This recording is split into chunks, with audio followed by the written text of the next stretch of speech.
Charlotte Moss. Welcome to Biscuits and Jam. Well, thank you so much, Sid. Glad to be here. Where am I reaching you right now? You are reaching me in the Idea House in Keswick in the library In Charlottesville, Virginia. in Charlottesville, Virginia, right? I'm hoping that most people are going to see this story online, or they're going to see it in the magazine, or they're going to see it when it shows up in their mailbox. But some people are just going to be listening to this. So I'm just wondering if you can kind of describe the room that you're sitting in right now. Well, I designed this room to be the cozy Sunday hangout for football games. It's the library, but yet it's the walls, the cabinets and all the trim in the room is like a deep chocolate.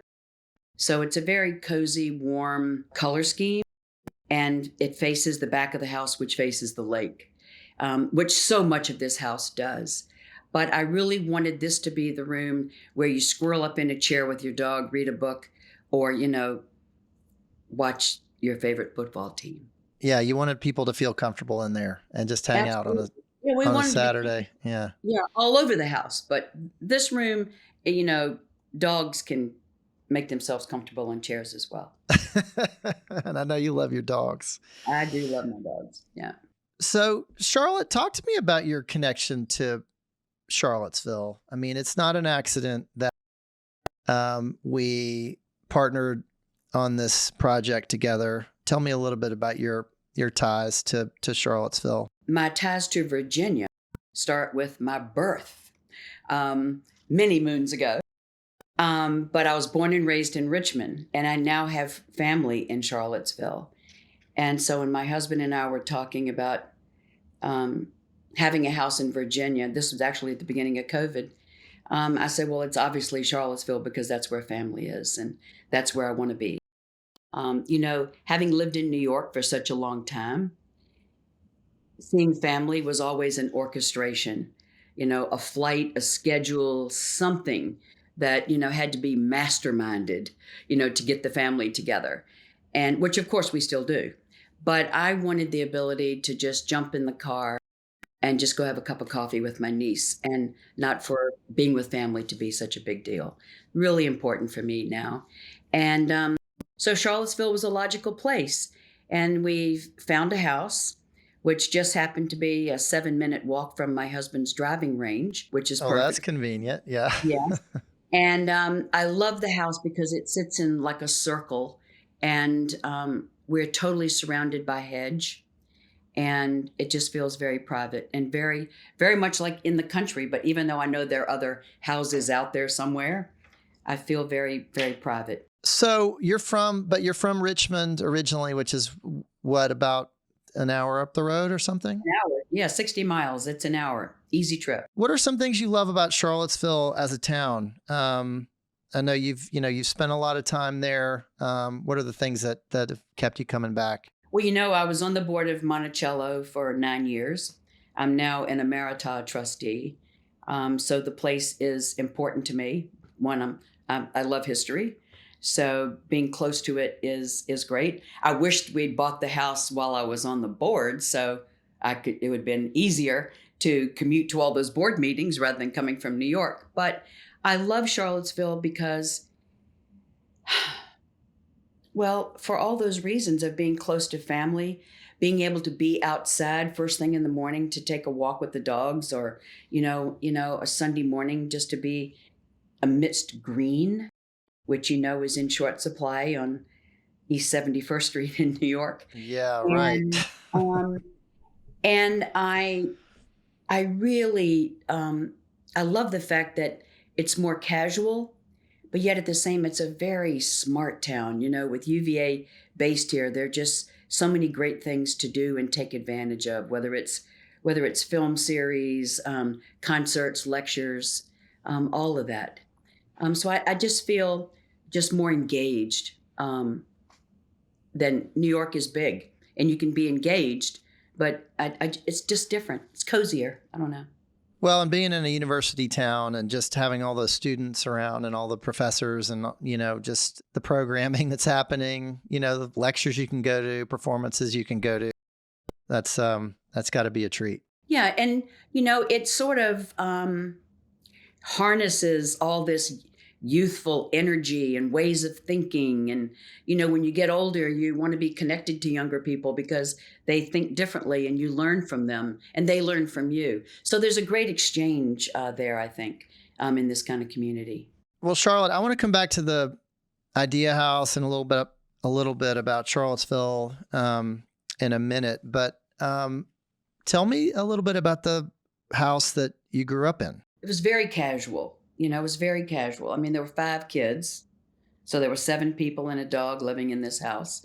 And it was also tighter quarters than what I'm accustomed to now, which was great growing up, although, you have to imagine that 5 kids got into their scraps on a regular basis. But, we were a close family, and we also had a lot of family in Richmond. So Sundays were spent at my grandmother's, having a buffet after church, and then everybody watched football. It was a very simple house, and my mother was not a decorator. What they always say, Sid, it's like every other generation. Like my grandmother was a great nester, and I love the way she did things. My mother could have cared less. She would rather been water skiing or, jumping off a boat or fishing or doing something like that. And so I think because I didn't have it, that's why maybe I decided to be a decorator. Who the heck knows? But when I was growing up, I had no clue that people could make a living moving furniture around and doing those kind of things. Of course, that was my idea of decorating back then, moving the furniture, doing flowers, doing simple things. But I had no idea that people actually could make a living helping other people make a house a home. And that was really a revelation to me much later in life. Did you discover it early on at all through books or through someone in your family who maybe sparked an interest, or you really kind of find it on your own? I will say this. Okay, so my mother did nurture my desire to flea markets, backyard sales, all those sort of things, and she was a great seamstress. I mean, she could sew, she could cook, she did all those kind of things. And, so I grew up thinking I had to be like my mom. So I took home ec in junior high school, and I had a wicked teacher, wicked. And I think she flunked me for biscuits because they had tunnels in them or something. And but then when it came to sewing, I could put a zipper in a skirt like nobody's business. So, I did learn to do the things that my mother knew. I thought she knew how to do them naturally, but I was sort of tortured in the process learning. But, she was a crafter. And, what I also loved is my mother had this instinct for being outside, and, we'd go to the beach and we'd collect shells, and she'd make something with them. So I learned how to basically make things out of nothing. And when you learn how to make something out of nothing, then decorating is fabulous because somebody gives you money to do it. It becomes a totally different thing. So I think I learned from my mother in one way because she was more the crafter, hands-on person. And then my grandmother just sort of seemed to be able to whip it up and, make it happen like waving a magic wand. She would set the table beautifully. She had this wonderful sun porch with beautiful, wicker furniture and plants everywhere. And she just sort of seemed to do it like it was second nature. But I do think my mother had to work at it a little bit more. And so somewhere between those two, I figured I had to find a equilibrium between the two, between the torture and the ease. There's a kind of direct connection between design and hospitality and understanding how to make people feel welcome in a home. Do you think, is that something that kind of your grandmother taught you? Yes. And I think what I learned there, Sid, really, and you're making me think about things I haven't thought about in a long time, so thank you, is that my grandmother's house was always had this sense of welcome. But you weren't aware of it. You just were welcome. And you were welcome to go climb a tree. You were welcome to sit on the sun porch. You were welcome to go out in the backyard and pick irises, which I loved. And so you were just welcome. And that was just her way of being. She had a little house on the river, and the whole family would go down there, and we would go crabbing, and then we'd have a big crab roast, the whole family. And, it was always, you saw somebody at the beach in the morning and you said, just come over. There was just this naturalness about hospitality, which I really love. Um, and I think being in Virginia, there's a greater understanding of that too. New York is, it's a busy place, and, you have to schedule things in advance, and your girl calls my girl, and they all look at the calendar and try to find the date, and 3 weeks later, you might be able to have lunch. But, like a friend of mine just emailed me on Saturday when I was in East Hampton, and she said, can you come for lunch tomorrow? And she is a very high-powered person. And I just thought, this is fabulous. When somebody can do that, that's the best. You That can to drop me, everything and run over. Yeah. you drop everything and you go over. Absolutely. So much of your career, particularly through your books, has been around gardens and flowers and the outdoors, and that's something that's run through so much of what you do, and you've published some wonderful books on those subjects, and you seem drawn to homes that really incorporate this great kind of combination of indoors and out. Is that something that, do you kind of look back and think that, well, I guess it's really, you had to be in a place like Virginia to kind of develop that, right? I mean, to grow up around the outdoors and to have access to it all the time. We were always, going on trail rides through the woods, and, we'd put things in. I remember finding lady slipper orchids, along a creek bed, and digging them up and putting them in Dixie cups to bring home to my mother, because I thought they were, little miracles growing beside a creek bed. And so I always was drawn to the outside, whether it was, collecting tadpoles or whatever it was. And I think that it really starts with just a love of beautiful things and a love of beauty. And what I learned from my mom and my grandmother in that regard was just trying to make everything as good as you could make it, as pretty as you could make it, for you. And then if you did it to please yourself, then it would please everyone else. But you did it to please yourself first and foremost, because then after that, it just sort of is a natural, everyone else's happiness is this natural extension of that. If you start to try to make it beautiful just for other people, then I think you miss a part of yourself in that process. So I think when you give it all, your all, then it manifests in, whatever, whether it's a flower arrangement or just, the fragrance that hits you when you walk in a front door and just smells like home, whatever it is. So I think that beauty is really the underlying thing here, although I never thought about it consciously. Never thought about, oh, I'm going to go create beauty today. You just did stuff, and that's what we called it. You just did stuff. Now we decorate, creating beauty. It's different. But the inside and the outside's always been important. Whether I was on a trail ride collecting those lady slipper orchids, or, fussing around in my grandmother's backyard where she had my grandfather had beagles. And he had this big pen with all the beagles. But on the field to the beagles, it was just all wild violets. And I just love being there and seeing that field of purple, And I think when you get to a point where you're aware of those things in your environment, when you're aware of them, then you record them. And then it's, how can I do that? I mean, even though I'm not Mother Nature, there's a way to do it. And I think that's why gardens have been important to me, and by writing a book about gardens, because I think even as an interior designer, inside, outside, to me, it's all pretty much the same. And, the principles are pretty much the same. But the view to the outside, like I'm sitting here in the Idea House, looking out the library, and all I see is trees.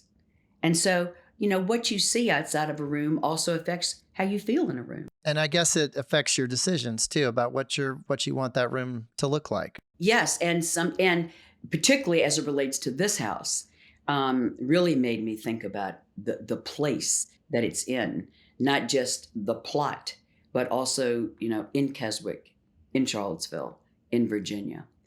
Um, yeah, I mean you look outside and you think, wow, that's a lot of green, and you think, well, maybe I don't want an all green room. I want to do something, that is gonna um, be easier on the eye. So when I look out the window, I just see this big explosion of green, but my room is a little bit quieter, which is what we thought about in the primary suite here. Um, you have views out of two windows, and the scheme is very calm because I wanted the outside to really speak to the inside. We were photographing the house, and I don't know if this is going to actually make it into the magazine, but we had one shot where we were looking out the bedroom window, and there was a deer standing there. I know. I That no know. one would ever believe us. They would think that we put it there.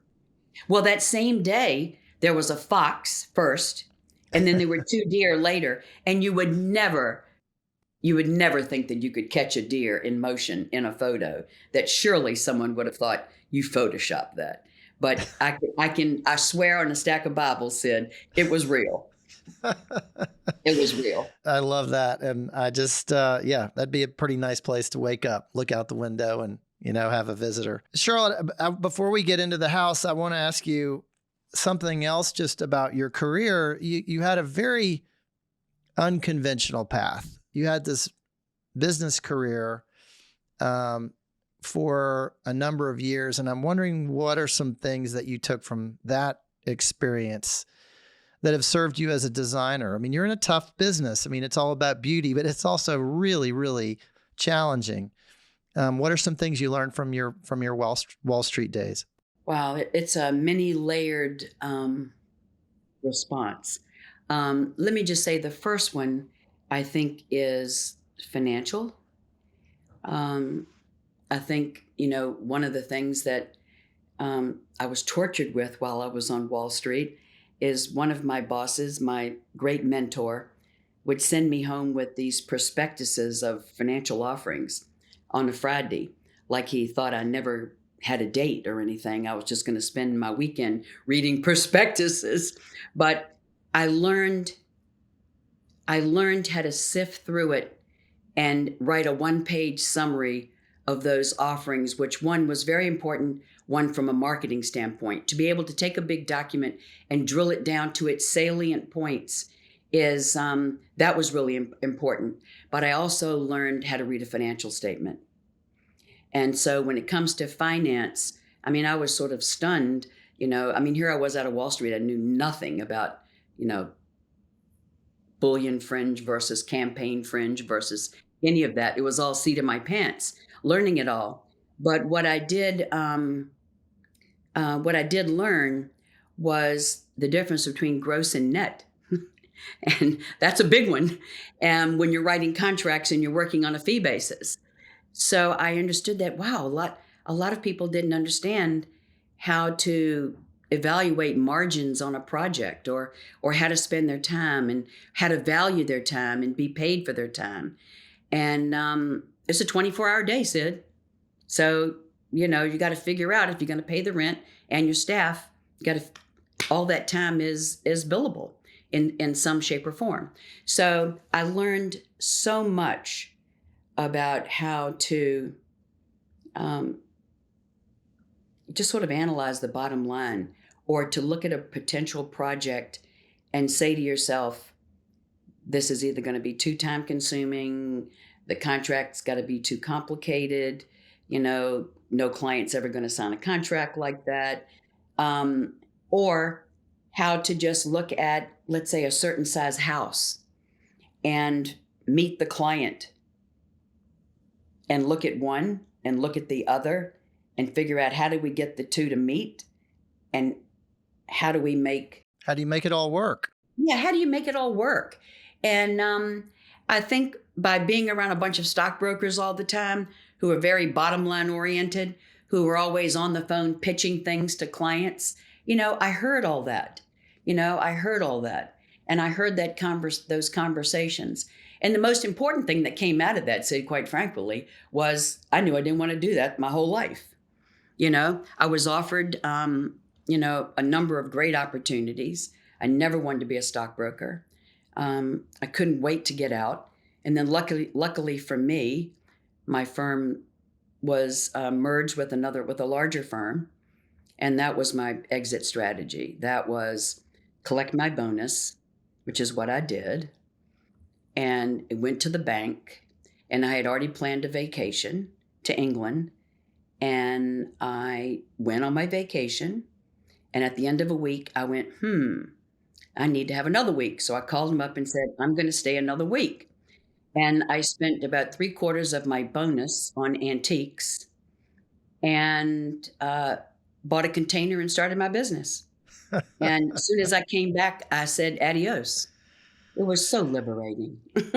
So liberating. And then I started my business. Let's see. I think I left the firm in May, and I opened my doors of my decorating business and my shop, which was by appointment, in October, and got married the same month. It was a very active month, but it was great. Yeah, I'll say. Yeah. But, I learned so much from that, if you look back and say, oh, I wish I'd had, 8 more years decorating. You know what? It happened. I'm happy with it. I learned from it. I met great people. And I think it was really the foundation of what I know about business, altogether. So I want to do something called the jam session. Are you game for this? Okay. I hope I can think fast enough, Sid. That's all I can say. Orchids or roses? Roses. Hydrangeas or zinnias? Zinnias. Virginia fall or Virginia spring? Oh, fall. Red, white, or rosé? Red. I never travel without blank. A journal and a camera. The paint color I can't live without is blank. Eau de Nil. When I'm hosting, I always serve blank. I'm wondering if I should answer that differently, Sid, of something that's on a paint chart. Yes. Okay. Because we used a color in the master bath here called Quietude. Yeah. And it really is as close to my go-to color in every house I've done. The first thing I notice in someone else's home is blank. Housekeeping. My favorite dog breed is blank. Oh, Cavalier King Charles Spaniel. I have 2. One of whom is a star in the house this year. Oh my gosh. The prettiest garden I've ever seen was blank. Oh, that's almost impossible. I've seen hundreds of gardens. Oh, Lord. Is the clock ticking on me here? How about recently? Oh, recently? The Oak Spring garden, Mrs. Mellon's garden. Not because it's grand, but because it's so personal and it's so natural. My favorite room in the 2025 Idea House is blank. Well, I have to say libraries are always my go-to, but the living room that gave me great pause because it's chartreuse and made me basically freak on the color. Now it just feels so sunny and warm and inviting. I love it. I think I'd probably sit at the back window looking out on the lake in one of those big bergères and having a drink or reading my book there. I love that. That's great. All right. So let's talk about this house a little bit. And I'm not going to ask you about every room. You've already done that. We've, interviewed you plenty.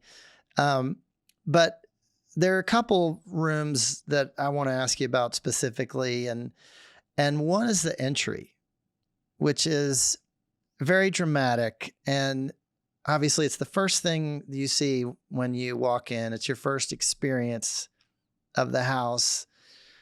Tell me about that space and what you wanted people to feel when they walk in the door. It is a very dramatic stripe. And I wanted that entry to feel almost like a tent because of the way it's also wallpapered. The ceiling is genius. I wanted that to be the welcome moment. And I didn't want it interrupted with any furniture. I knew that was going to be a gathering place when people came into the house. I love the marble floor that's antique, and I just wanted that sort of we're here moment. But most importantly, because of the siting of this house, you're just trees everywhere, and so I wanted you to come in, just land there, feeling like it's almost like a campaign tent, something a little ceremonious. But then you're immediately drawn into the living room, which the color scheme there totally reflects what's out the window beyond. It's greens and browns, and there's a lot of green and brown in this house because I felt like, again, I wanted to marry it to its environment and its location. And then we just hung two very large details of gardens, two large photographs of garden details from my archive of thousands of garden photos. But I wanted it to just be, I wanted a little drama because I wanted the rest of the house. And you can do that in small spaces. You can do it in the entry because you're passing through it. You can do it in a powder room because you're not there long. It's a visit. But other rooms where you sit in have to have a different vibe. Whether you're sitting in the dining room or sitting in the library. Well, the other thing that struck me about that entry, and you've alluded to it, but you walk in and you look straight through the living room and out the back of the house. So there's an immediate sense of place and connection to the outdoors. And it sort of draws you into the house. It's funny, Sid. Now that you say that, when we bought our house in East Hampton, which was a very long time ago, I remember walking in and you could immediately see through the living room out to the garden. Although there was no garden at the time, I knew we were going to make one as soon as I saw that. And I thought, this is the antidote to city living, is to walk in and immediately be drawn outside through the house and to see green. And so the same thing here. It just sort of, that living room draws you in to sit close to the window and inspect the landscape from that location. It has the house has a great flow. And that's what I love about it. Speaking to the flow, another thing that I love about it is the hallways kind of invite you to linger a bit. I'm not used to seeing a hallway that's got quite as much care put into it or thought put into it or detail. You could almost just hang out there for a little while. There's even, in some places there's a little bench to sit. Yeah, I loved that space. And it made it also feel like a home that's been around for a while, not one that was built in 2025. Oh, thank you, Sid. That was one of the goals here, to take a new house and make it feel lived in. But, I think, it's your real estate, I mean, a home is probably the single most important investment you'll make in your life. Okay. And a big investment. And because I love decorating and sometimes I don't know when to quit, quite honestly, that those hallways give me another place to, play with the space. What do I want to see? What do I want to do? And, what would work here? And I just think it just happens naturally, Sid. It just happens naturally. And you want that sense of invitation to be in all those public spaces and those hallways. And, today, architecturally, a lot of houses don't, people eliminate hallways a lot of times. Rooms pour into rooms. And those passageways, which I think give you a great sense of anticipation of what's at the end of that hallway. And I think that's one of the great things that you can create with interior design is that sense of anticipation. It's exciting. And it's back to that invitation again, Sid. Right. And it feels like that. So I want to ask you about one more space, and this is, this is not a public space. It's a private one, and it's the primary bedroom, and um, it's a place that to me feels like you would not want to leave.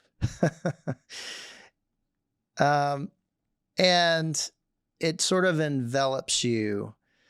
And I'm curious I'm sure you get asked this all the time. But when, someone you're working with is designing a bedroom, what are some of the things that you tell them that they should be thinking about when it comes to designing that space? I tell them the same thing I tell them about every room is that you just have to picture, what do you want to do there? What time of the day are you going to be there? What are your expectations on a daily basis for how you would use this space?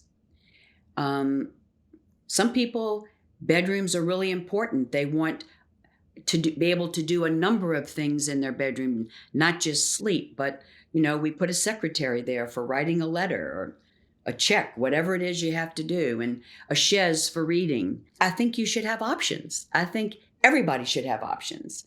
The same thing with the library here. I mean, you can read, you can write, you can watch television. Everybody has an activity that they can pursue. But, usually the bedrooms, we start with the mood and the palette, and then always the bed. The bed is always a big one because, I love doing big romantic bedrooms. I love doing big four posters. They consume hundreds of yards of fabric if you're doing one that's completely upholstered. But I think beds are really important. And, husband and wife have to be aligned on that issue if you're doing it for a married couple or just a couple. They have to be aligned on what is really important. And sometimes you have to draw it out of them because somebody's reluctant, somebody's more forthcoming. Then there's a silence, and then that silence is really pregnant. It's really telling you something, and you have to dig a little bit deeper. So, but I think in the end, and I learned this from one client early on in my career, and he happened to have been my boss on Wall Street. And when I quit, he says, well, if you're not going to work for the firm, then you have to come decorate for us, which was really great. He was one of my first clients. But he said to me, men like romantic bedrooms too. I said, is that so? I said, is that a hint? He said, yeah, but just remember that. Okay. And so he actually, I think, was maybe more the romanticist in the family than the wife. He was the romanticist. Look, it's yin and yang. That's what makes marriages work, right? Or any relationship. And I learned, I've always remembered that, And so I never hold back about color or anything when I'm presenting. Obviously, a number of conversations have taken place prior to that presentation. But I always find that men, for the most part, will be just as receptive to a big romantic master bedroom than the wife. Now, in this room, what's interesting about it, in the idea house, is that the ceiling is vaulted and it's beamed. And there's no other room in the house like that. So in some ways, you feel like they added on this fabulous suite just for themselves because the ceilings are really high, and we did them all white, so the room would be very, very light, and used a beautiful fixture from Visual Comfort on the ceiling, and we kept it all sort of light and bright. And I wanted it to be a room where you could linger in the morning. I think you should be able to close your bedroom door and hang out all day if you want. No questions asked.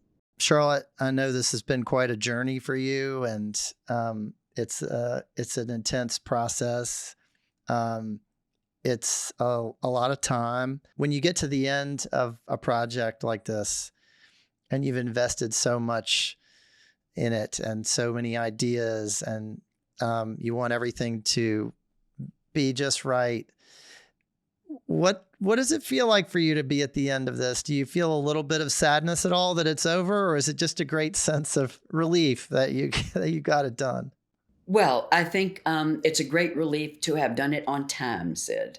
That's number one. But I will say that Alexander and Nicholson, the builder, delivered this house on exactly the day they said they would do it, which is a very rare thing, as you know. There's always somebody tiling a bathroom or touching up or doing something while you're trying to move in.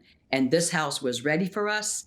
And that was a real bonus. Yeah, it's a sense of relief, but it's always that moment when you think, oh, should we do this? Should we do that? Should we change this? Should we change that? At some point, you just have to say, enough. It's got to be done. Yeah. It's got to be done. Now that we've photographed it, this is the second time we've photographed for you.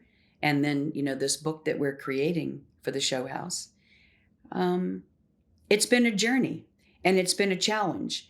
And, it's been trial by fire. And it's been learning how to ask people for things in every conceivable gracious way you could possibly muster, is to ask people to help, sponsor you for various things. And everyone has been so generous and forthcoming. So on so many levels, it has been not only the challenge, but a pleasure. And I've never done a whole house like this besides a client, and we've never done one in this shorter period of time, considering. We really started, we really started in earnest decorating in December. We would never be able to do a client house like that unless, of course, they decided to turn their entire checkbook over to us and let us have it. That's every decorator's dream, Sid. Yeah, it is definitely not a normal timeline. No, definitely not a normal timeline. But it's good. Everybody learns from this. Everybody, including moi. Well, Charlotte, I just have one more question for you.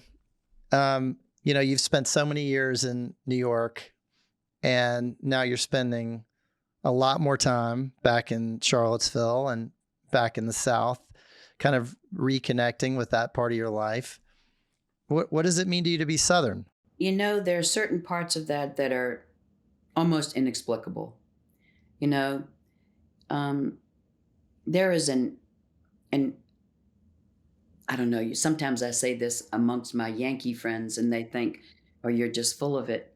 But there is a Southern attitude. There is a Southern sensibility. There is a Southern sense of humor, self-deprecating humor. There are just so many things that I can say are Southern, not to mention the fact that Southern food is just the best, every year I do two dinners that are just all Southern food up north. And it means a lot to me. I feel anchored. I feel anchored to the landscape. I feel anchored emotionally, a lot of different ways. It's where I grew up. You can't not have that sense of owning it and belonging to it when you've lived there that long, I lived in Virginia until I was 22, 23, got married, moved away, and now I'm back. Well, it's great to have you back in the neighborhood. Thank you. Charlotte, thank you so much for the time. Thank you for working with us on this project. It really is a thing of beauty. And thanks so much for being on Biscuits and Jam. Thank you, Sid. Your team is great. I will say it worked like seamlessly and like clockwork. And that really made it a real pleasure. It was just a great team that Southern Living put together for this whole project, top to bottom.